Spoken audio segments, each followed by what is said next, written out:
बाहू आपके साथ ऋषि शुक्ला रुक करेंगे खबरों का, लेकिन उससे पहले एक नजर सुर्खियों पर।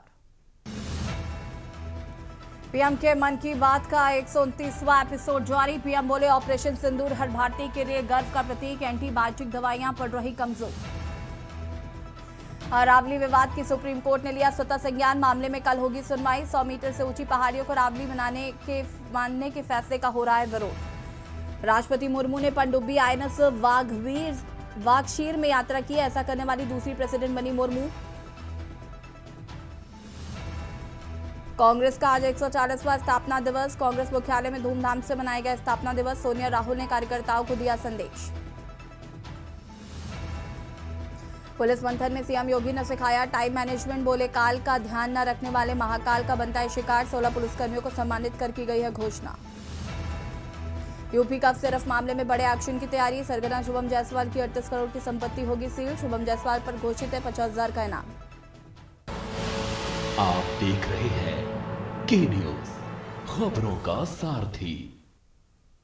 और रायपुर से खबर आपको बता देते हैं, जहां पर सीएम विष्णुदेव साय का आज का कार्यक्रम। सीएम का रायपुर, बेमेतरा और जशपुरा दौरा है आज। बेमेतरा के नवागढ़ में आयोजित कार्यक्रम में होंगे शामिल। गुरु घासीदास जयंती समारोह में शामिल होंगे। 165 करोड़ रुपए के कई विकास कार्यों की देंगे सौगात।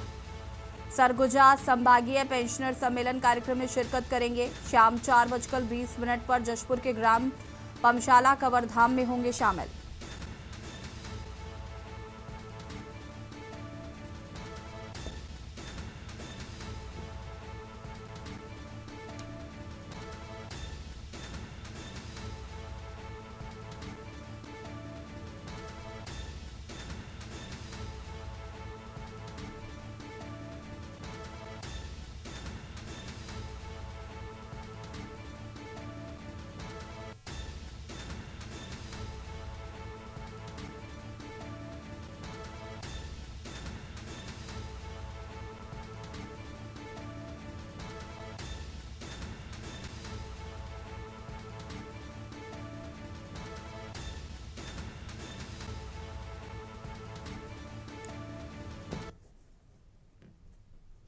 ग्राम वरसाभार में पोषण पुनर्वास केंद्र का उद्घाटन भी करेंगे विष्णुदेव साय। बढ़ेंगे खबरों की ओर। भारतमाला परियोजना के तहत बन रहे बिलासपुर उर्गा 4 लेन एक्सप्रेसवे को लेकर इस वक्त की बड़ी राहत की खबर सामने आए। आउटर ठेका क्षेत्र में अरपा नदी के पास मुआवजा जमीन अधिग्रहण को लेकर लंबे समय से अटका निर्माण कार्य अब दोबारा शुरू हो गया। करीब 400 मीटर सड़क का विवाद पूरी तरह सुलझने के बाद मशीनें फिर से दौड़ने लगी हैं। दरअसल इस हिस्से में जमीन अधिग्रहण और बटांकन को लेकर पिछले 1.5 साल से मामला अटका हुआ था। सड़क के बीच एक छोटा सा हिस्सा खाली पड़ा रहने से पूरी परियोजना अधूरी रह गई थी। करीब 1115 करोड़ रुपए की लागत से बन रही महत्वाकांक्षी 4 लेन सड़क लगभग पूरी हो चुकी थी, लेकिन यही विवाद बड़ी बाधा बन गया था। मामला बढ़ने पर एनएचआई ने अब आर्बिट्रेशन का सहारा लिया। आर्बिट्रेशन में फैसला एनएचआई के पक्ष में आया, जिसके बाद अवार्ड जारी किया गया है और जमीन मालिकों को मुआवजा देने की औपचारिक प्रक्रिया शुरू की गई है।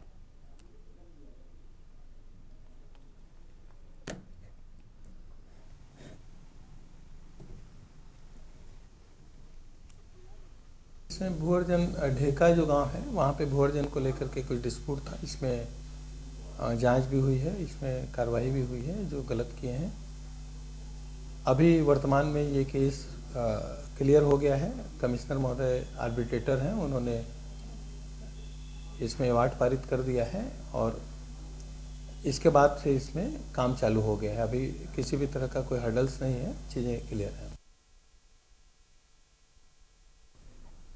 सरगुजा जिले सहित संभाग भर में हो रही धान खरीदी में जमकर गड़बड़ी की जा रही है। नियमों को ताक पर रखकर समिति प्रबंधक के द्वारा तौल से ज्यादा किसानों के धान खरीदे जा रहे हैं, जिससे सीधा नुकसान किसानों को हो रहा है। इतना ही नहीं, बिचौलियों के द्वारा बड़ी मात्रा में अवैध धान किसानों के नाम पर खपाया जा रहा है। दरअसल 15 नवंबर से सरकार समर्थन मूल्य पर धान खरीदी कर रही है ताकि किसानों का धान एक एक कर धान दाना खरीदा जा सके, लेकिन सरगुजा जिले सहित संभाग में समिति प्रबंधकों के द्वारा अपनी मनमानी करते हुए नियम विरुद्ध तरीके से तौल से ज्यादा किसानों का धान ले रहे हैं, जिससे किसान परेशान हैं।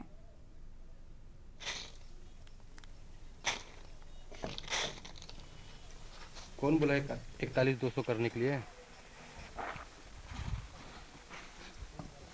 कितना धान बेचे हर बता? मैं नहीं बेचे हूँ सर, नहीं बेचे हूँ। नहीं बेचे है? तो कौन धान बेचे से तोर नाम से?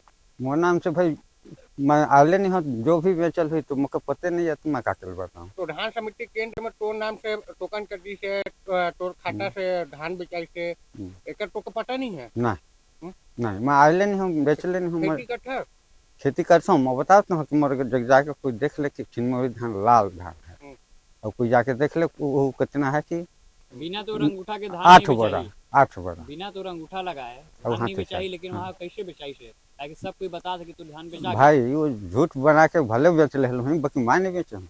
48 कुंटल का जो हमारा खाता था हमने बेच चुका है 11 तारीख को। और वजन चूंकि शासन द्वारा 700 लेना है, लेकिन यहाँ जो है देखता अधिकांश मेरे जांच में ही पता चला कि सवेरे भी आया तो मैंने 41,200 लिया जा रहा था।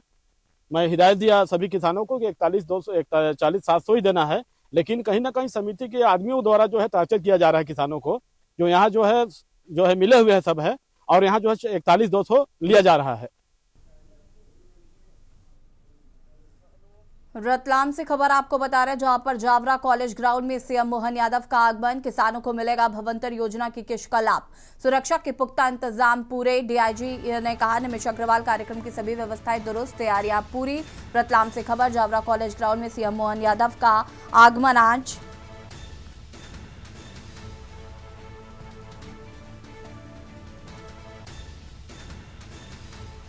कार्यक्रम की सभी व्यवस्थाएं दुरुस्त, तैयारियां पूरी।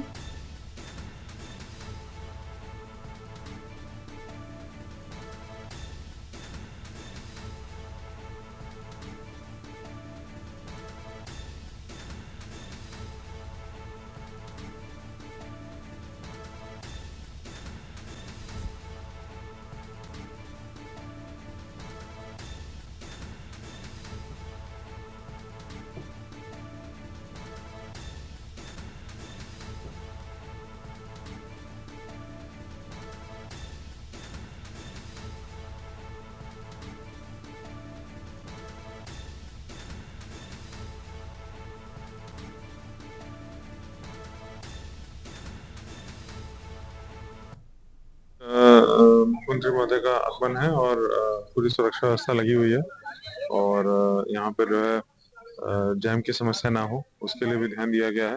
पूरे मार्ग के डाइवर्जन्स लगाए गए हैं, उसका पूरा प्लान भी पहले से रिलीज किया गया है, तो अच्छी व्यवस्था रहेगी और जो है किसी को भी किसी तरह से कोई भी तरह का विघ्न उत्पन्न करने नहीं दिया जाएगा।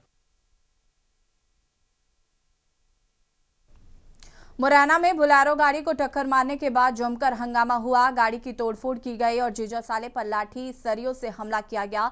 हमले में टिंकू गुर्जर की बेरहमी से हत्या कर दी गई, पेट में सब्बल घुसाकर वारदात को अंजाम दिया गया। सनसनी के इस मामले में पुलिस ने 16 लोगों पर एफआईआर दर्ज की है।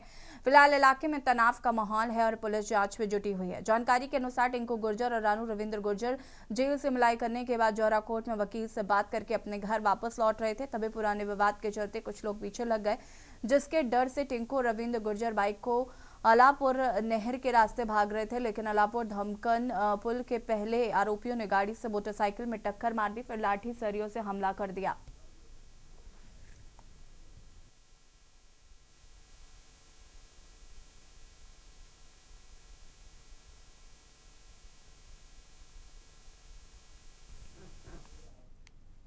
डिंडौरी जिले के करंजा ब्लॉक मुख्यालय में प्रशासन गांव की ओर अभियान के तहत एक लोक कल्याणकारी शिविर का आयोजन किया गया है। इस शिविर में ग्रामीणों को शासन के विभिन्न जन कल्याणकारी योजनाओं की जानकारी दी गई है। शिविर में सभी विभागों द्वारा अपनी अपनी योजनाओं की प्रदर्शनी लगाई गई, जहां ग्रामीणों ने योजनाओं से जुड़ी जानकारी ली, साथ ही पात्र हितग्राहियों को मौके पर ही लाभ भी प्रदान किया गया। शिविर में जिला कलेक्टर सहित जिले भर का प्रशासनिक अमला मौजूद रहा। वहीं विधायक ओमकार मरकाम ने ग्रामीण क्षेत्रों में बिजली, पानी, सड़क और स्कूल जैसी बुनियादी समस्याओं को प्रमुखता से उठाया।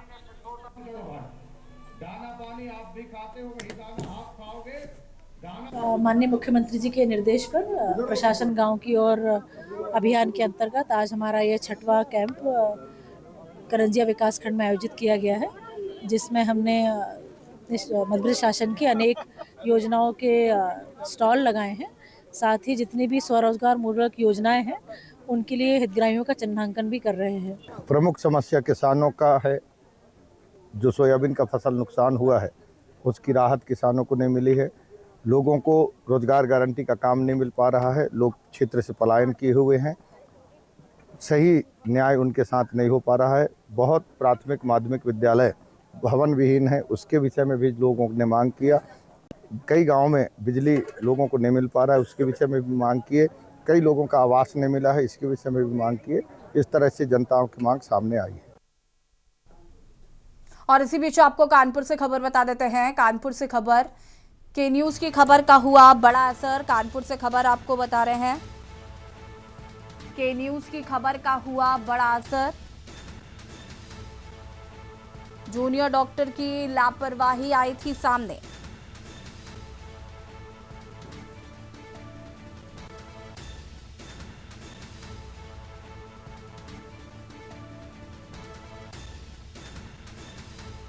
जिंदा को मृत समझने पर हुई है कार्रवाई। पीआई भेजने के मामले में हुई कार्रवाई। कानपुर से खबर आपको बता रहे हैं, एक जूनियर डॉक्टर, स्टाफ नर्स और वार्ड बॉय निलंबित कर दिया गया है। पूरे मामले में जांच गठित की गई है, 3 सदस्यीय टीम बनाई गई है। कानपुर से खबर, जहां पर के न्यूज की खबर का हुआ बड़ा असर।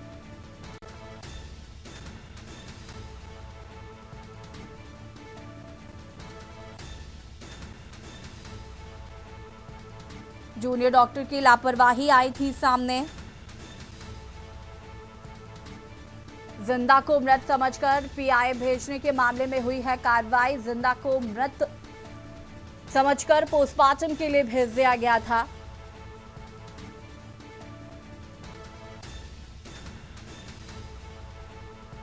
एक जूनियर डॉक्टर, स्टाफ नर्स और वार्ड बॉय को निलंबित कर दिया गया है। पूरे मामले की जांच में गठित की गई है 3 सदस्यीय टीम। कानपुर से खबर आपको बता रहे हैं, जहां पर के न्यूज की खबर का हुआ बड़ा असर। जूनियर डॉक्टर्स की लापरवाही के चलते जिंदा व्यक्ति को मृत बताकर उसे पोस्टमार्टम के लिए भेज दिया गया था।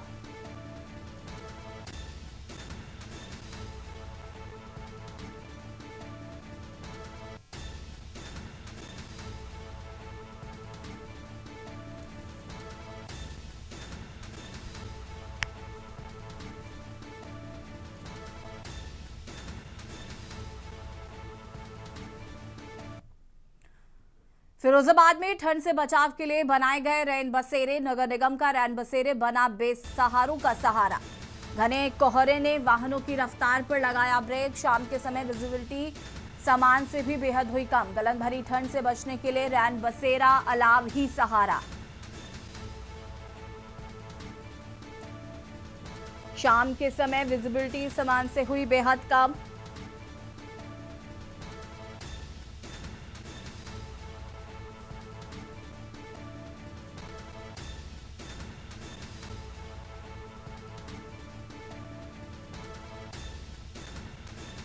घने कोहरे ने वाहनों की रफ्तार पर लगाया ब्रेक।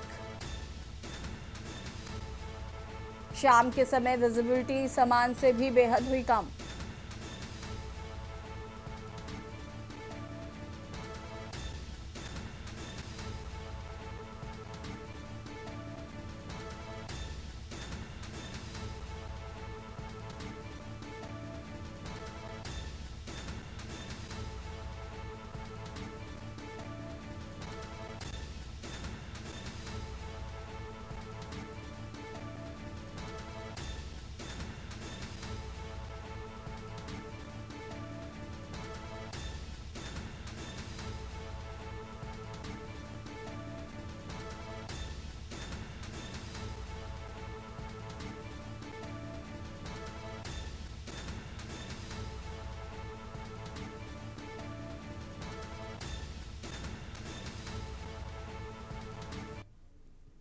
नोएडा से खबर आपको बता रहे हैं, जहां पर सेक्टर 142 डंपिंग यार्ड में मिला शव। महिला का शव कूड़े के ढेर में मिला। महिला की उम्र करीब 22 से 25 साल के बीच बताई जा रही है। महिला की शव की पहचान नहीं हो सकी है। बैग के अंदर हाथ पैर बंधे हुए मिले। महिला का शव हत्या कर शव को कूड़े के ढेर में फेंकने की आशंका। पुलिस ने शव को कब्जे में लेकर पोस्टमार्टम के लिए भेजा। मौके पर पहुंची फॉरेंसिक टीम।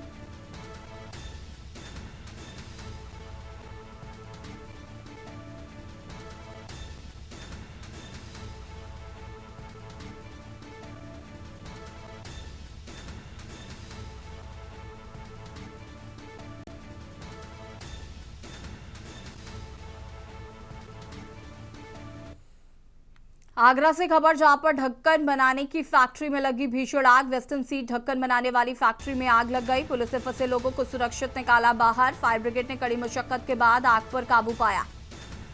आग लगने का कारण अभी तक स्पष्ट नहीं।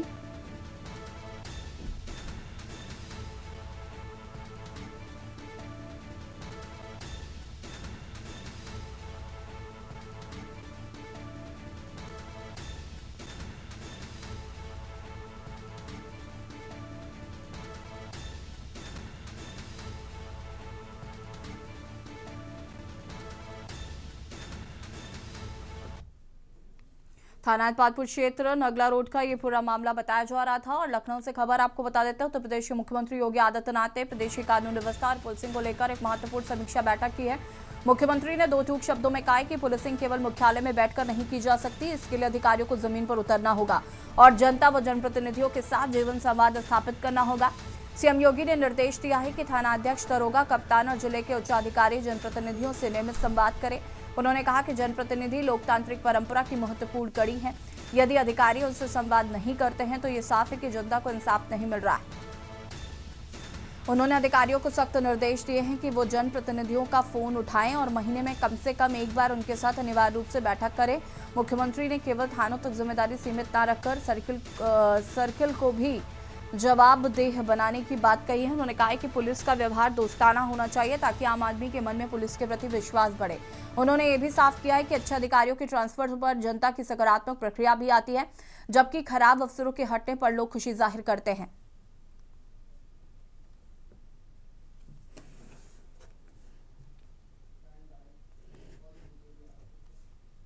बांदा जनपद के भवेरू कोतवाली क्षेत्र में डायल 112 की सूचना मिलने के बाद तत्काल मामले की जानकारी करने घटनास्थल पर पहुंची पीआरबी पुलिस पर आपसी विवाद कर रहे लोगों ने पीआरबी पर अचानक हमला कर दिया, जहां सिपाही को चोटें आई हैं। पीआरबी की सूचना पर पहुंची कोतवाली पुलिस ने रिपोर्ट दर्ज कर 7 लोगों को गिरफ्तार किया है। पुलिस अधीक्षक पलाश बंसल के कुशल निर्देशन में जनपद में अपराध व अपराधियों पर अंकुश लगाए जाने के क्रम में भवेरू कोतवाली पुलिस के द्वारा बीती रात्रि पीआरबी पुलिस से मारपीट व बदतमीजी करने वाले 7 अभियुक्त अजय कुमार, रमाशंकर, रामू, संतोष, शिवा आदि को गिरफ्तार किया गया है। वहीं भवेरू कोतवाली में 7 लोगों के खिलाफ नामजद व 4 से 5 अज्ञात लोगों के खिलाफ संबंधित धाराओं में मुकदमा पंजीकृत कर सभी गिरफ्तार अभियुक्तों का मेडिकल परीक्षण करने के बाद जेल भेज दिया गया है।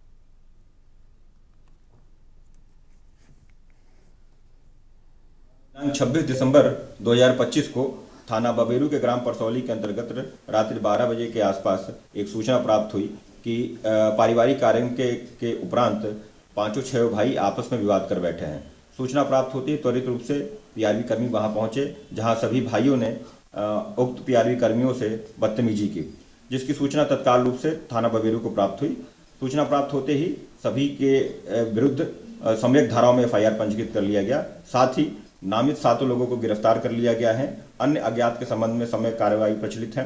7 अभियुक्तों का रिमांड प्राप्त कर लिया गया है। वैधानिक कार्रवाई की जा रही है। मौके पर शांति व्यवस्था। रेवाड़ी के राव तुलाराम स्टेडियम में सांसद खेल महोत्सव का शुभारंभ करने पहुंचे गुरुग्राम सांसद केंद्रीय मंत्री राव इंद्रजीत सिंह ने अरावली पर मचे बवाल के बीच बड़ा बयान दिया है। उन्होंने कहा है कि पूरी अरावली में माइनिंग केवल 0.9% माइनिंग को लेकर जो बवाल मचाए जा रहे हैं उनका कोई मतलब नहीं है। मेरी चिंता कुछ और है। कहीं नई डेफिनेशन से दिल्ली एनसीआर में अरावली की जमीन का ना हो जाए एक्सप्लॉयटेशन, कहीं लाइसेंस के वास्ते काट ना दी जाए कॉलोनी। ऐसे में कॉलोनियों के लाइसेंस के चलते अरावली के खुदने का डर। उन्होंने कहा कि हमारी सरकार लगातार अरावली संरक्षण पर काम कर रही है। भारत के विकसित होते ही चारों ओर चल रही अफरा तफरी हो जाएगी खत्म। वहीं नई साल में रेवाड़ी शहर को नया तोहफा देने की बात भी कही है। खेल महोत्सव हर संसदीय क्षेत्र में हो रहा है, तो रेवाड़ी के लिए सौभाग्य है कि जो गुड़गांव लोकसभा क्षेत्र का जो संसदीय खेल महोत्सव हो रहा है उसके 2 खेल, एक फुटबॉल और दूसरा कबड्डी, उसका आयोजन करने का अवसर रेवाड़ी को मिला है। इसमें तीनों जो जिले संसद क्षेत्र में आते हैं उनकी टीमें आएगी यहाँ पर, और फुटबॉल और कबड्डी की सारी प्रतियोगिताएं जिले में आयोजित की जाएगी। यहाँ पर हमने कोचेज की, फील्ड्स की, अदर सपोर्ट स्टाफ की व्यवस्था की है और उसके अलावा रिफ्रेशमेंट की व्यवस्था हुई है सबके लिए।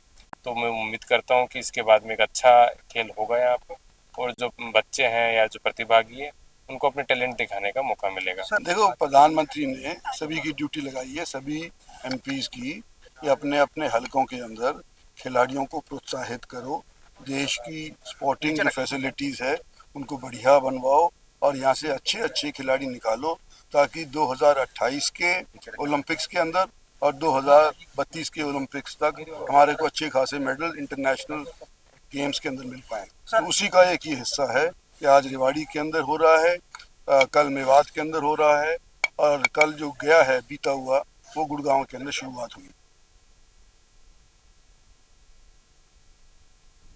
उत्तर प्रदेश के कानपुर जनपद अंतर्गत बिल्हौर थाना क्षेत्र में रविवार को उस समय तनाव फैल गया जब गदनपुर रहार गांव में बन रहे निर्माणाधीन कृषि विश्वविद्यालय में तैनात एक सुरक्षा गार्ड की गोली लगने से संदिग्ध मौत हो गई। घटना के बाद आक्रोशित परिजनों ने विश्वविद्यालय के गेट पर शव रखकर जमकर प्रदर्शन किया और न्याय की मांग की है।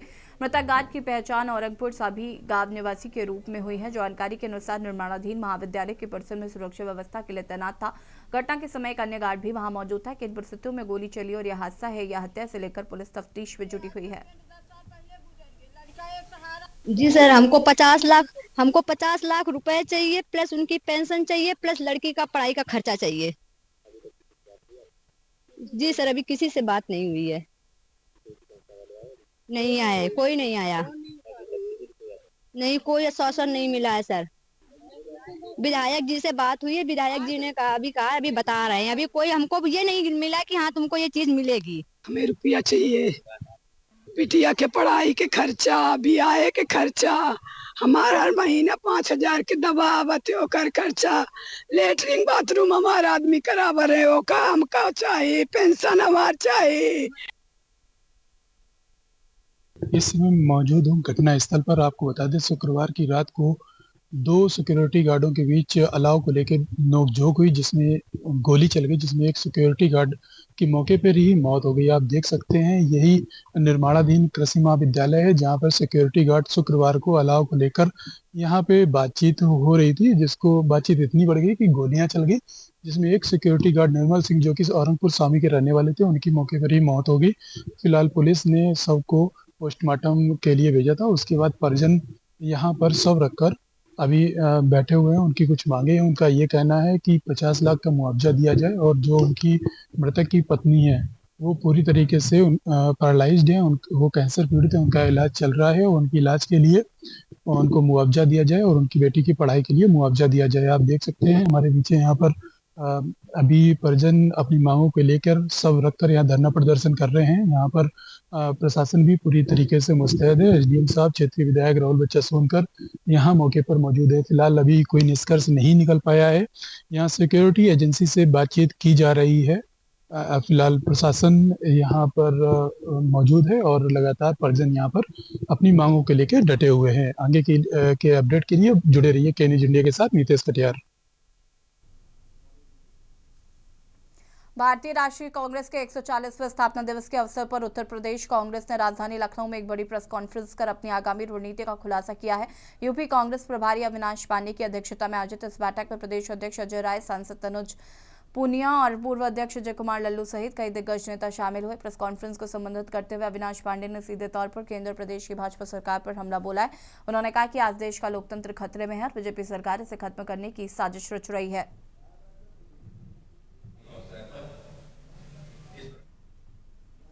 और देश की बात में फिलहाल इतना ही। देखते रहिए के न्यूज इंडिया। नमस्कार।